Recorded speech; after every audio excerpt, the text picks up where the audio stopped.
नमस्कार. विज्ञान धर्म विश्वमंडळातर्फे दत्तस्तव स्तोत्रातील पुढील श्लोक आज प्रसारित होत आहे. वैर्यादिकृतमंत्रादि प्रयोगायस्य कीर्तनात् नश्यन्ति देवबाधाश्च दत्तात्रेयं नमामितं. वैर्यादिकृत म्हणजे जे वैरी असतात त्यांनी जर काही जारण मारण भानामती करणी असेच मूठ मारणं असे काही अघोरी प्रयोग केले असतील, मंत्रप्रयोग केले असतील तर ते नश्यंती, ते नष्ट पावतात. इतर प्रकारच्या बाधा, ब्रह्मसंबंध बाधा आणि इतर वाईट शक्तींपासून आपलं रक्षण होतं. कशामुळे रक्षण होतं? यस्य कीर्तनात, ज्याचं कीर्तन केल्यामुळे त्या दत्तात्रेयांना मी नमस्कार करतो. कुठल्याही प्रकारच्या वाईट शक्तींपासून, भूताखेतांपासून, पिशाच शक्तींपासून मानवाचं रक्षण करण्याचं काम हे दत्तप्रभू करतात. गुरुचरित्र अध्याय 47 याच्यामध्ये श्री गुरूंनी एकाच वेळी 8 रूपं घेतलेली आहेत. याचं वर्णन करताना ते म्हणतात की एके दिवशी काय झालं, श्री गुरूंचे शिष्य 7 शिष्य गाणगापुरास आले. दूरदूर गावी राहणारे होते. त्या प्रत्येकाने आग्रह धरला की आता जेव्हा दिवाळी येईल तेव्हा तुम्ही आमच्या घरी भिक्षेसाठी या. श्री गुरु म्हणाले, मी एकाच वेळी सगळ्यांकडे कसा येऊ?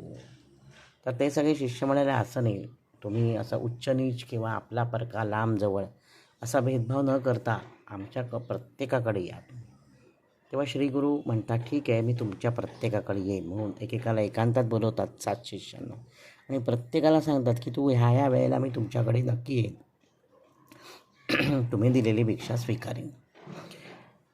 हे सगळं ऐकल्यानंतर गाणगापुराच्या मठातील त्यांचे शिष्य म्हणतात की तुम्ही जर दिवाळीच्या दिवशी इथून गेलात तर आम्ही तुमचं दर्शन कसं घेणार? श्री गुरु म्हणतात, काही काळजी करू नका, मी कुठेही जाणार नाही, मी तुमच्याजवळच आहे. असं म्हणता म्हणता दिवाळीचा दिवस येतो. श्री गुरु आपल्या योग सामर्थ्याने 7-8 रूपं धारण करतात. 7 रूपांनी ते जातात विविध 7 शिष्यांकडे. 8वं रूप म्हणजे गाणगापुराच्या मठामधलं. ते शिष्यांकडे त्यावेळेला ठरलेल्या वेळी जातात, भिक्षा मागतात. शिष्यांना आपापली एक खूण काहीतरी देतात ठेवायला आणि परत गाणगापुरात येतात. कार्तिक पौर्णिमेच्या दिवशी दीपोत्सव साजरा करण्यासाठी सर्व ते 7 शिष्य गाणगापुरी येतात आणि प्रत्येकजण म्हणू लागतो, आमच्याकडे येऊन गेले श्री गुरु, आमच्याकडे येऊन गेले दत्तगुरू. मठातील सगळे त्यांचे शिष्यवर्ग असतो, तो अचंबित होतो. म्हणतो, असं कसं काय, आमच्याच समोर तर होते पूर्ण दिवस श्री गुरु, असे कसे काय ते तुमच्या घरी येतील? तर मग श्री गुरूंनी त्यांना ज्या वस्तू दिलेल्या असतात त्या 7 शिष्यांना, त्या सर्व वस्तू ते 7 शिष्यांनी बरोबर घेऊन आलेले असतात आणि ते दाखवतात की बघा, हे आम्हाला दिलं प्रसाद म्हणून श्री गुरूंनी. असं प्रत्येक माणूस दाखवतो.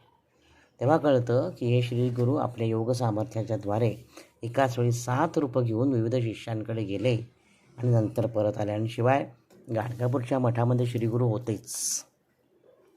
तर इतकं महत्त्व आहे या गुरुचरित्राचं. म्हणून प्रत्येकाने आयुष्यात मूळ गुरुचरित्र शक्य नसेल तर संक्षिप्त गुरुचरित्र जरूर वाचावं. आजच्या भागात मी इथेच थांबतो. नवनवीन माहितीपूर्ण व्हिडिओ पाहण्यासाठी, ऐकण्यासाठी वैभव दातार ऑफिशियल हा माझा यूट्यूब चॅनल जरूर सबस्क्राईब करा. धन्यवाद. अवधूत चिंतन. श्री गुरुदेव दत्त.